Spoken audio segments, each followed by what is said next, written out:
Moving on to our next team, we'd like to welcome our next team on challenging the energy sector. Without further ado, Empower Aotearoa.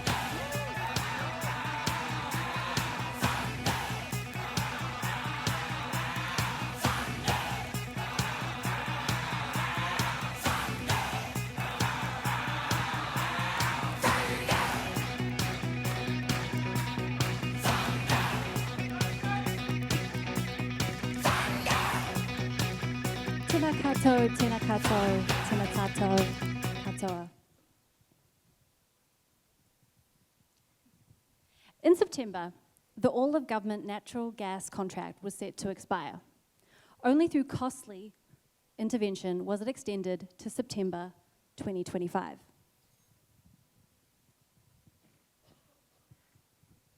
Come next year, as our natural gas supply continues to decline, will retailers risk delivering an insecure supply? Will schools face heating and power shortages? Combine this with New Zealand's volatile renewable grid, causing rising demand and soaring prices. These challenges are our opportunities.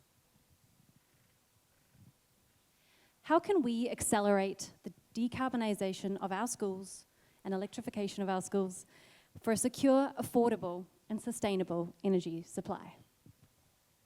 Introducing Empower Aotearoa, the bridging entity required to unlock an energy ecosystem across the country. Our mission is to bridge the economic, the resources, and the risk gaps between our various stakeholders to install heat pumps and integrated solar systems into schools. And in doing so, create a decarbonised, sustainable, distributed energy system network. We will start by creating a collective of schools to build critical mass. We will then leverage this critical mass to enter into best rate installation, design, and build contracts, and then also negotiate variable time of use pricing contracts with retailers or hybrid supply agreements in order to facilitate virtual power banks. Having unlocked a bankable investment, we will take our proposition to funders, where we will seek to obtain a combination of sustainable debt financing, sponsorships, and grants. However, ultimately, an ecosystem only works if the needs of each player are being met and each player effectively plays its role. By alleviating pain points and leveraging synergies, we believe that we will be able to unlock an energy ecosystem to power a sustainable, affordable, and secure future for our tamariki and Aotearoa. Thanks, Alicia. The transformative benefits schools gain by joining our initiative, first and foremost, are cost savings. With just one school being signed on, there will be a reduction in energy costs. But with the scalability, a collective of schools will unlock even further savings. This will enable schools to allocate funding and resources back to education. By adopting solar power systems, schools can leverage peak demand periods and school holidays to create additional revenue streams. This will be done by either selling excess energy back to the grid through variable pricing, or surrendering control through hybrid supply agreements to create a network of virtual power plants across our country. This flexibility will allow retailers to stabilize the price curve, gain access to an additional energy source during those peak times, and reduce market volatility in an increasingly unpredictable energy landscape. For the lenders, our initiative presents a low-risk, unique investment-grade opportunity. This is an attractive investment due to the reliability of income streams from the schools. This is backed by long-term off-stake agreements with retailers. This can be then used to repay back the principal and interest repayments. Finally, with the decarbonization and electrification of schools, this will assist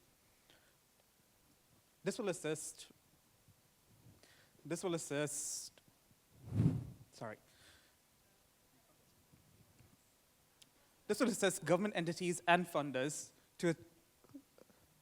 towards their sustainability targets for net zero 2025. Overall, Empower Aotearoa aims to address the trilemma of energy, which is sustainability, affordability, and reliability. Thanks, Mayor. We've invited 500 Auckland schools to participate in a survey, and the respondents have shown positive interest in joining our collective. In this survey, we've engaged schools that have already benefited from solar power initiatives and schools that hope for it. When considering solar panels and batteries, we've identified that cost savings, cost of installation, and environmental impact were the most important concerns. Here's a quote from Karen, that way, sorry. And this quote, we feel it embodies the voices of schools that want to join our cause. Being able to move away from our reliance on electricity and gas, reduce cost, and look towards a more sustainable environment solution will be of huge advantage to our school. Nice, Joe. As we spoke to more schools, we noticed a common challenge. Many struggle to navigate government organisations and how to access available grants and funding. While the support exists, the process can feel overwhelming and unclear for schools. That's where Empower Aotearoa steps in. We understand the complexities and see government organisations as crucial partners. Our role is to bridge the gap, ensuring schools get the support that they need while bringing together all key players in the energy ecosystem to drive a smooth and successful energy transition. Thanks, Casey. Using publicly available data, we have modeled a number of different solar setups on a single school.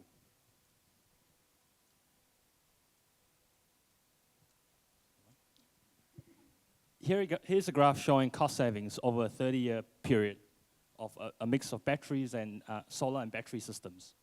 With only solar panels fitted, schools will immediately benefit from cost savings on their power bills. An independent energy supply will protect schools from future energy price hikes. This is estimated by rewiring Aotearoa to increase by up to 65% over the next 30 years. With the addition of a large battery system, Empower Aotearoa unlocks additional income streams for schools through time-of-use variable pricing arrangements and virtual power plant contracts with retailers. This will enable schools to get access to the best possible import and export rates to maximize returns. We estimate the total amount that schools spend on power bills per year in Aotearoa to be upwards of about $140 million. If every school can give up the equivalent roof space of 2 tennis courts, we could collectively form a 200 megawatt solar farm capable of generating returns in the region of around capable of generating savings in the region of around $30 million annually. This would be the largest solar farm in commission in Aotearoa today and is equivalent to about a quarter of our largest hydropower station. Thanks, Sam. So where do we go to from here? Our first step is to sign up as many schools as possible to an in-principle agreement in the next 3 months. There we go, 3. We're also seeking $50,000 to fund this initial first step. After that, we will with our firm customer base secured, we will be able to go to different vendors and get agreements to secure financing, offtake, and rights of access. We aim to launch operations in schools within the next 12 months. But schools aren't the be-all and end-all, they're just the first step. The next thing is to unlock this framework into other avenues as well. We aim to unlock opportunities in the virtual power plant with residential rental, with agriculture, and with other community spaces as well, potentially such as Marai. We know our roadmap is ambitious, but time is of the essence. Look at what we've achieved in just a matter of weeks and think about what we could do with a little bit more backing and with a little bit more time and your backing, We're looking for partners committed to real impact. So Phil, Dean, and Lisa, join us in shaping Aotearoa's energy future with your endorsement, expertise, and leadership. Schools, funders, and retailers, let's unlock a visionary energy ecosystem. Let's power the future of education and create a lasting difference. Together, we can Empower Aotearoa. Thank you.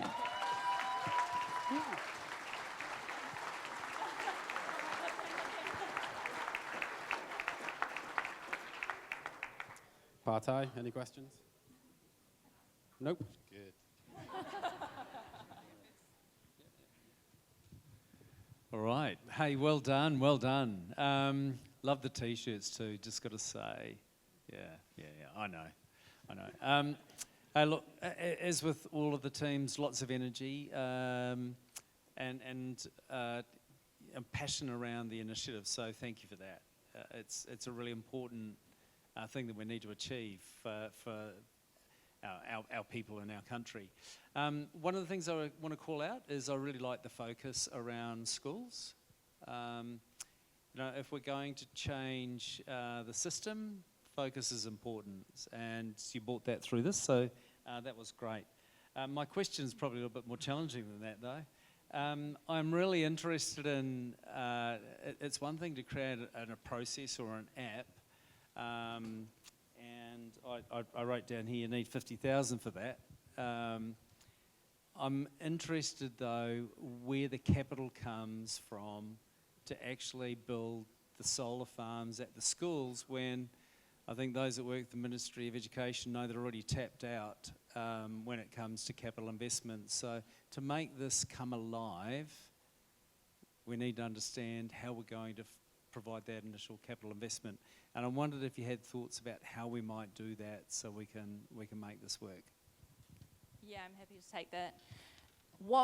We've spoken to about 50 people, like across, and everyone is so enthusiastic. And you know what they've got? They've got an idea, and they want to get behind it, but there's this intention gap.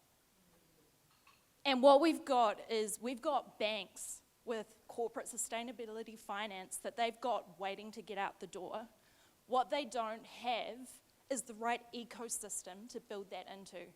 So for example, when we're working through our structure, what a bank wants to see is ability to repay the loan. What we offer is an ability to get the best rate the best rate corporate deals with the retailers who will guarantee that return.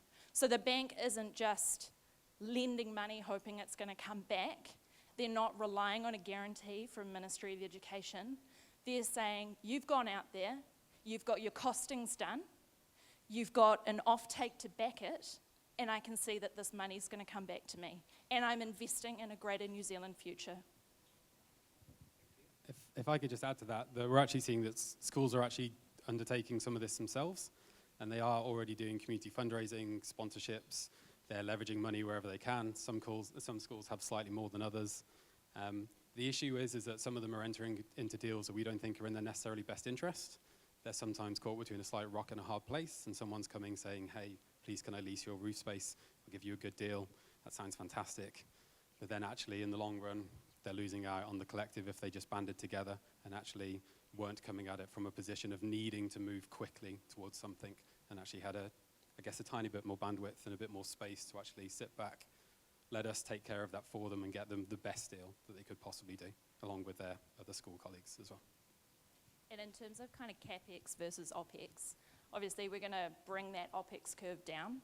And so it's about bringing people on that strategic journey and saying, we've got a bridge, a pathway to get you there. Look into 15 years from now, or when Sam will elaborate for us when these savings really do kick in. Look there where you've got high capex at the start, we're bridging that with corporate sustainable loans, and then the OPEX is going to trail down. Kia ora team, thank you very much. Just starting with the presentation, it's good, and there were some nerves evident, right? Let's be honest, and but I get the sense that there's real substance behind this, and you know, I'm with you in terms of the idea actually, and I think you've communicated that well. We do have statement, not question, but you know, we do have an opportunity in this distributed electricity production space. It's something the government is trying to look at now at a serious policy level and needs to. So there's a timeliness to the idea, and I think there's genuine substance behind this. My question is, and I don't know what the regime is, you know, what is the carbon reporting regime and obligation in our education system? And if it's not there to support this, how could it be there? Have you looked at that? Just coming down to carbon. So the reason why we've kind of attracted to this point initially is because the all government contract was set to expire in September this year. And I think, as Ali mentioned, it was only through costly government intervention. What those schools are using electricity for is heating. And heating is tied to their boilers, which provide the heating. About 3 years ago, the government put $55 million into transitioning the boilers in schools from coal into either gas or wood.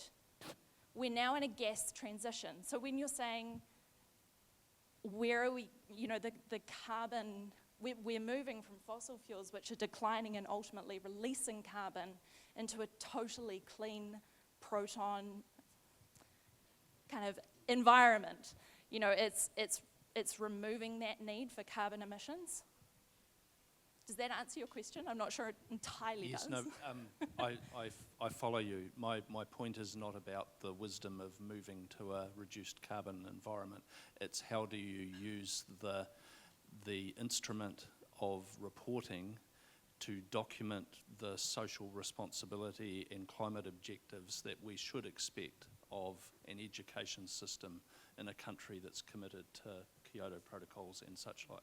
And it's how you embed the reporting regime in an environment where actually some of these decisions are being made school by school, as well as at a Ministry of Education department. That's what I was referring to. I don't know what the framework is for MMOE, but we know that schools want to do this, and they are actively reporting on their carbon emissions. They see the importance in educating the children and giving visibility to that themselves. So they are doing it. I'm not entirely sure what MOE is requiring of them, but that was definitely one of the things that were interested in this. If they could show the solar, show that, I guess, carbon neutral power effectively, then that's a really big empowerment for the children for the future and everything else they're trying to achieve. Kia ora koutou. Love the shirts, by the way, and love the name as well, Empower Aotearoa. I think it's really important, and what came to mind when you were talking was a whakatauki that we use, which is mā tātou, mō tātou tamariki, mō ngā uri kua heke mai, which is for us, our children, and for the next generation. And I think you've really captured that in terms of what we're trying to achieve for Aotearoa and power and the collectivism, I normally get that word wrong, of our kura across Aotearoa, and how we harness the power behind that. So I really wanted to say kia ora. My question was more, I'd really like to understand what is the critical mass that's required to make the difference. So there was 140 million that you said is invested, and if we go down the track of doing more around this, what is that? And the other question that came to mind is, you mentioned there are kura that are doing this themselves, roughly what are those, and is it in particular regions? You can tell I've just got lots of questions here. Because I do think we need to, much like what Phil said, look at solar, and I think schools, given the Ministry of Education connection, is an opportunity from a collective perspective across Aotearoa. So kind of a bit of statement and questions. In terms of the schools that are doing it already, I don't have a geographic breakdown, but we're largely seeing they're doing it piecemeal. They're doing small arrays, they're doing 20 kilowatt hours up to 50 kilowatt hours, and that's basically restricted by what grants they can get and what they can do. And realistically, that isn't offering very much. That's less than 25% of their kind of use on a daily basis. Some of them even said it's literally just doing the LED lights on the top of the, what's the word? I was going to say outhouse, but it's not outhouse. It's the prefabs. That's it. Very different. And it's somewhat about the education side of things, but they are very interested in expanding it. Yeah. So I'll just add on to that. Those graphs that you saw before, we took into account that all the capital came from bank loans at a 5.5% interest rate over 30 years. So you can see that even from year one, there was a small, but there was still a savings on the power bill. So we think it's a financially viable way forward. Why we've gone to 30 years is because solar panels generally last for 30 years, and batteries has a life of about 10 to 15. So we assume that we have to replace them in that duration.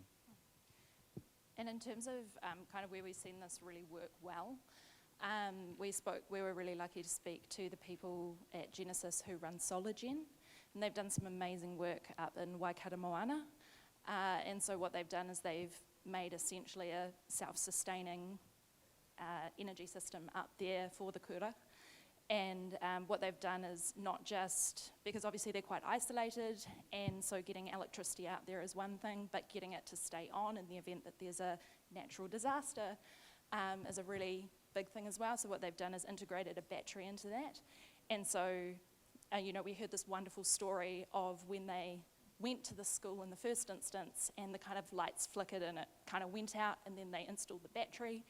And, what happens when the lights go out, the kids go home, and so now they've got an uninterrupted school day. So it's definitely been done around the country, and we've had some really positive feedback from people like Genesis who have had the opportunity to work with communities on this. I think we've got time for one more question. Yep, Becky, yep. Thank you. I love the concept. I've got a couple of sort of technical questions, really. I think you said that the schools need to have 2 tennis court-sized roof spaces, presumably facing the right way. Have you got a sense of what proportion of the schools have that? Is it like 10% or 90%? So the few schools that we looked at, their roof spaces are well in excess of 10,000 meter squares. 2 tennis courts worth is only 500. So what we believe is there's plenty of roof space for solar panels, and the feedback, I guess going back to that question on critical mass, that feedback around how many solar panels is financially makes sense. Feedback from experts is that put as many as you can on schools, because ultimately, the more power you generate, the more savings the school can get, and yeah. If you have a battery, yeah. And are you thinking you'll offer them options? So if they want to do upfront capex or not, because it didn't sound like you liked the lease model, but the lease model works really well for some organisations who don't want to take debt or can't take debt.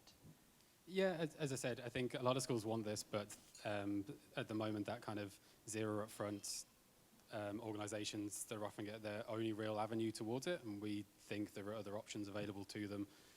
Even with kind of 5% financing, that is an option. It just needs someone to take care of it and to bundle it together so they actually get the revenue from selling it back to the grid and installing the battery and negotiating that. That's the key bit.